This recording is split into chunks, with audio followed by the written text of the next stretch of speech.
Hello viewers, আমি রাজু আহমেদ। আজ আপনাদের একটা বিষয় ক্লিয়ার করব। ফেসবুকে যারা কন্টেন্ট ক্রিয়েটর হতে চান তাদের উদ্দেশ্যে এই ভিডিওটি।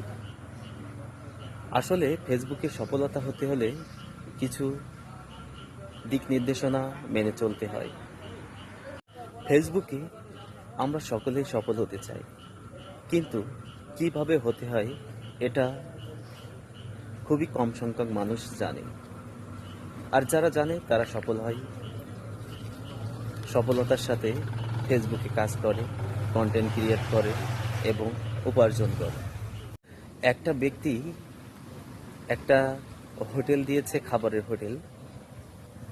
তো সেই হোটেলে মানুষদেরকে ডেকে ডেকে বলতেছে যে আমার হোটেলে আসেন, এসে দেখুন হোটেলের চেয়ার টেবিল এগুলো কেমন, আপনারা একটু কমেন্টের মাধ্যমে জানান। তো বিষয়টা হলো, হোটেলের কোনো খাবার নেই, হোটেলের চেয়ার টেবিল এইগুলো দেখার জন্য সে হোটেলের মালিক ক্রেতাদের বলছে যে আমার হোটেলে আসেন, দেখুন আমার চেয়ার টেবিলগুলো কেমন।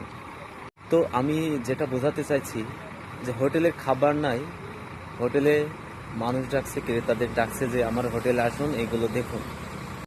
একটা হোটেলে মানুষ কখন আসে? যখন ওই হোটেলের পরিবেশ, ওই হোটেলের খাবারের মান ভালো হয়, তখন কিন্তু ওই হোটেলে মানুষ ডেকে নিয়ে আসা লাগবে না, এমনিতে যাবে। তো আমি যেটা বলতে চাচ্ছি যে আপনারা কন্টেন্ট ক্রিয়েটর হতে চাচ্ছেন, কিন্তু আপনারা কোনো ভালো কন্টেন্ট তৈরি করছেন না, শুধু লাইভ করছেন আর শর্টকাট ভিডিও বানাচ্ছেন।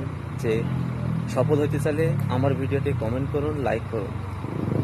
তো এভাবে কি সফল হওয়া যায়? তো এভাবে সফল হওয়া সম্ভব না।